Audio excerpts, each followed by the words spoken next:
All right. Hey, welcome back. It's Dustin Velasquez here. I'm the assistant coach at Navarro College, and I just want to talk to you about dedication to your craft. Go ahead and get some notes out, pen, paper, or use your phone. I am the type of person that I like people to write down certain things that I think will stick out and help them in the future. So go ahead, get ready. We're going to jump right into dedication to your craft. So the first thing I want you to take down is our standard. So I think that is the most important thing when talking about what you do. You need to know what the standard is of what you do. So for instance, I would never ask an athlete to do something that me myself would not do. I feel like it's just not morally correct for me to do that. I feel like I have a very high standard of myself and what I'm capable of and what I'm able to do. So I think that it is very important to hold your athletes to the same standard that you hold yourself to in terms of what you would and wouldn't do.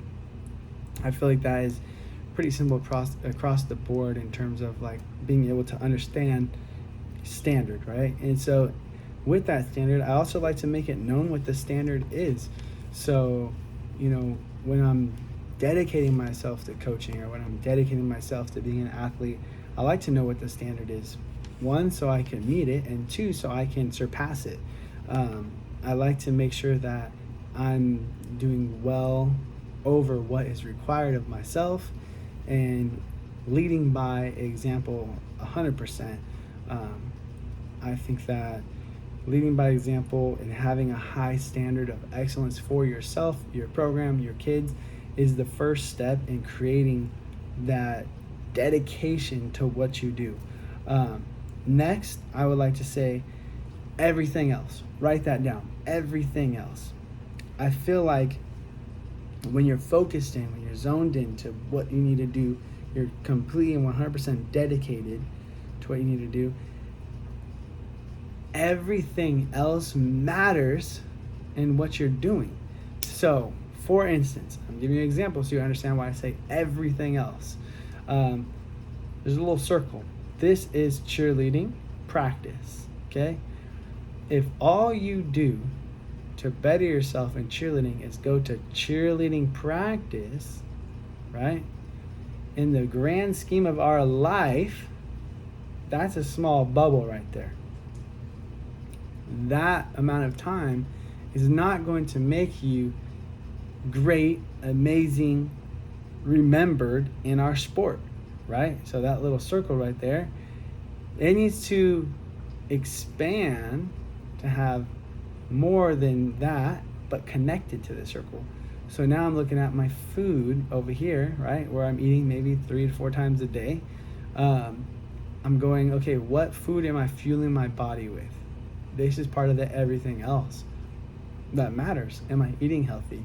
Am I having good nutrition? Am I hydrating my body, right? Before and after and during practice. Next, is my work life, right? Let's say it's over here, but it's still connected to that circle. Is it affecting my cheerleading in a positive way or a negative way? Am I exhausted and tired and zonked from work? Am I drained mentally? Am I able to completely focus, right? These things can affect this little circle here too. And then let's move down to this one, right? Let's say this one is our extra exercise, right? This is our open gym. This is our weightlifting. This is our running. This is whatever you do for extracurricular exercise, okay, outside of just cheerleading. Is this exercising here benefiting my cheerleading, right? So my food, my job, my extra exercise, right? My open gym sessions, are they benefiting cheerleading? And then maybe right down here is my sleep, right? Is that benefiting? Is my significant other benefiting? So you get the picture. Is everything else helping to create a better cheerleading environment for me? Because when you're dedicated to your craft, you try to make all things work for the better for your craft that you're 100% dedicated to. So I feel like you have to take a look at not just what you're doing at practice in your sport. You may be great doing the bare minimum, what's required of you, but in order to surpass and have a standard of excellence, which is a lot higher than just the medium standard, you have to be great in all these other aspects of life that help contribute to your cheerleading. Let's go set apart. That is the next thing you're writing down. Set apart. I feel like your craft becomes your life in some aspects. And when I say that is because usually if you see a basketball player, you know he's a basketball player. If you see a bodybuilder, you know he's a bodybuilder. And by that definition, if I see something and know it to be something, then if I'm a cheerleader or I'm a cheerleading coach or coach in general, right, I should be easily recognized as a coach. Am I doing the right things to set myself apart from just what I call the general population, GP, right? So when I'm dedicated to my craft, you should be able to tell that I'm some sort of authoritative figure or some sort of athletic figure or some sort of whatever, right? It should be known that you have an athletic look or that you have a way with your words or you're a great communicator. Like all these things, all these little traits should set you apart so people know that you're dedicated to what you do. They can tell you're a CrossFitter. They can tell you're a rock star, you know, like whatever it may be. And with that being said, when it comes to they can tell what you are, I feel like time management is huge in terms of how you manage everything going on in your life, all that big circle, right? The big picture. So when you're dedicated to your craft and you're trying to make all these things work together for good for your cheerleading, you have to be very strong in time management skills. For me, I'm just going to go show you, I have a handy dandy planner and I have September mapped out, everything I need to do in September. I have December mapped out, obviously holidays and whatnot. I have November, wait. I have November mapped out, everything I need to do in November. I have so much stuff in here for every month, all the way up until May. Pretty much my year is planned out. Obviously, you see like final exams begin, graduation, May's kind of shortcuts when school kind of stops for us. But I'm just saying, like, I'm planning everything out, okay?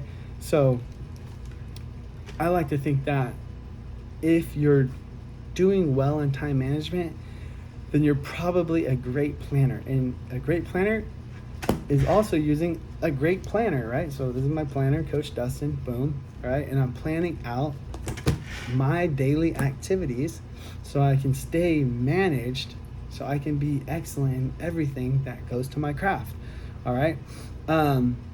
Everything takes time though. So with that being said, having that dedication to your craft, you're going to spend a lot more time in your craft, and it comes at a cost to everything else. So for me, I spend 8 hours a day at work cheerleading, and I know that sounds crazy, but in the US I have a job coaching cheerleading at a college, and from there I also spend my free time at open gyms getting my athletes better. And then when I'm at home, I'm doing stuff like this where I'm talking and thinking critically about cheerleading and how I can help improve my own athletes and other coaches around the world. I feel like I'm trying to set the example for everyone else to follow who will come after me, because obviously I want the next generation, I want my group of kids to be better than I ever was, right? So I feel like everything takes time, and there's give and take in terms of when it becomes about your craft, and you want to make that the main priority. And going off of that time, I feel like there's a scale, right? And everyone talks about you want to be balanced in your life. But if you want to be great, truly great at something, there's going to be an imbalance, because you will be what you spend your time doing, right? So if I want to be a great cheerleader and I spend most of my time cheerleading, my cheerleading is going to go like this, right? But then it takes away from other things in my life. But that's part of the dedication to your craft. Some people are going to think you're crazy. Some people are going to think you're out of your mind because you're spending hours and hours in the gym. Have you ever heard the term gym rat? Yeah, those people are usually the best people in our sport because they're in the gym 24 hours a day. Not literally 24 hours, but you know what I'm saying. They're in there like way more than the average person. It's because they want to be the best of the best. And that takes time, and it also takes imbalance. So you're going to have to be a little bit imbalanced to be great at what you do, because you're putting most of your attention there. So now that moves me to my next point, right? So that one was scale, if I didn't say it. Next thing you're going to write down is attention to what matters, okay? So I feel like a lot of people in the cheer industry, they put their attention on a lot of other things that don't matter. And you just need to live by your morals, your efforts, your principles, your values, and let that speak for itself, okay? If you put your attention on things outside of your craft, that is not going to help you. You know, if you're fighting MMA, right, you're not going to just train boxing. It's going to do you no good, right?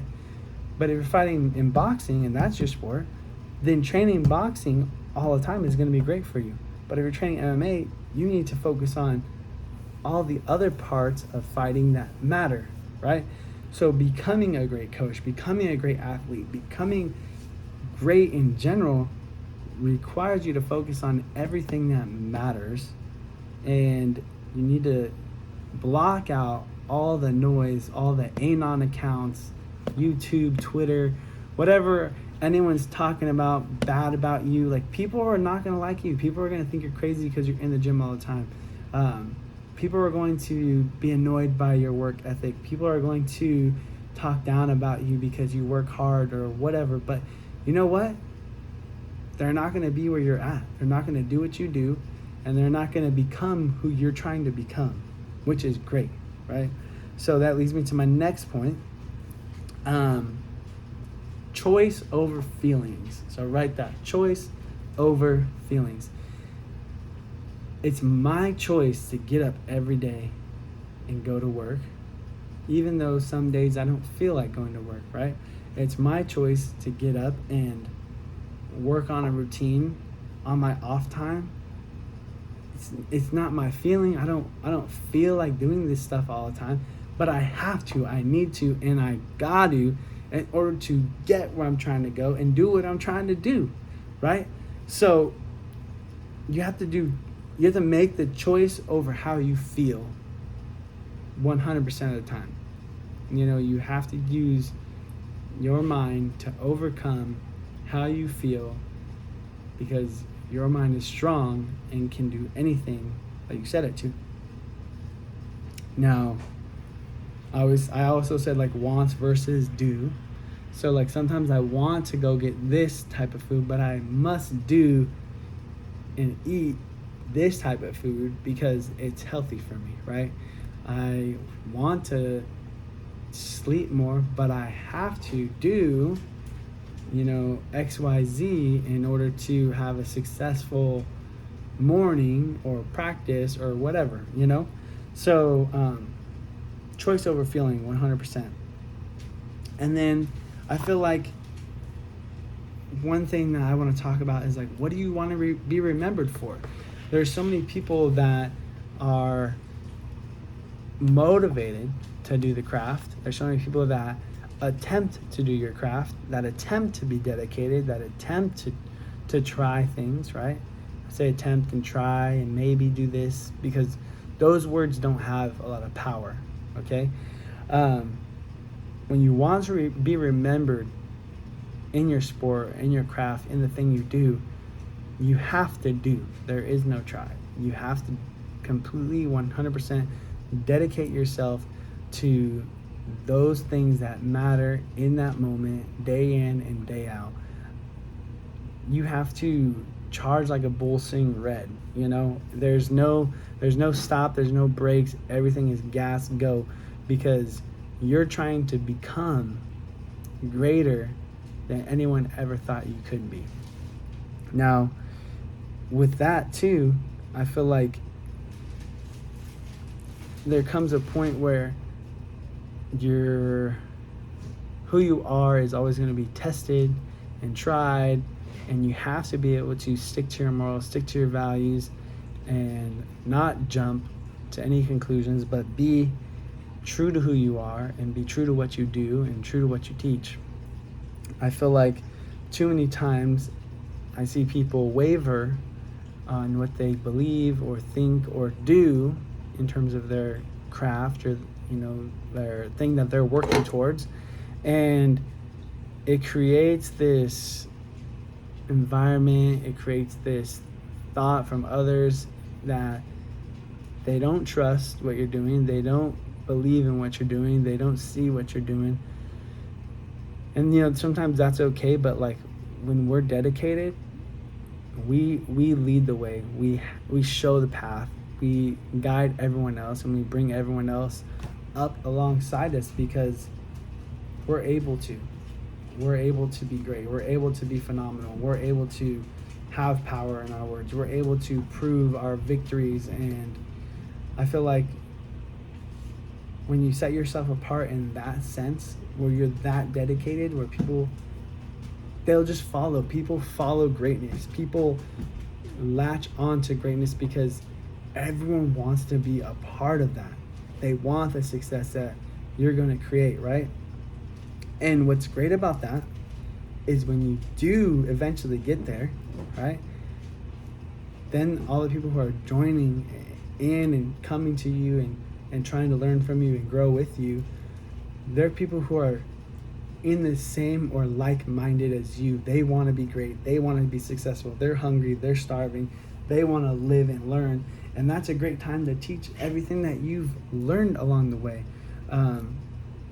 So you just have to continue to set yourself apart from others, block out the noise, pay attention to what matters, be a little off balance, even though that sounds crazy, right? And you have to be responsible and accountable for the actions you make in terms of choosing to do what you need to do over what you want to do. And you will be remembered.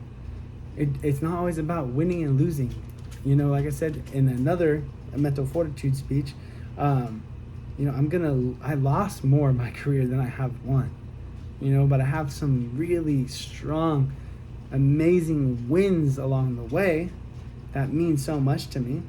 But one of my favorite losses, I guess you could say, was in 2015. I lost with Cheer Athletics Wildcats at Worlds, and I got second after a beautiful hit routine. But I loved my team. I loved my teammates.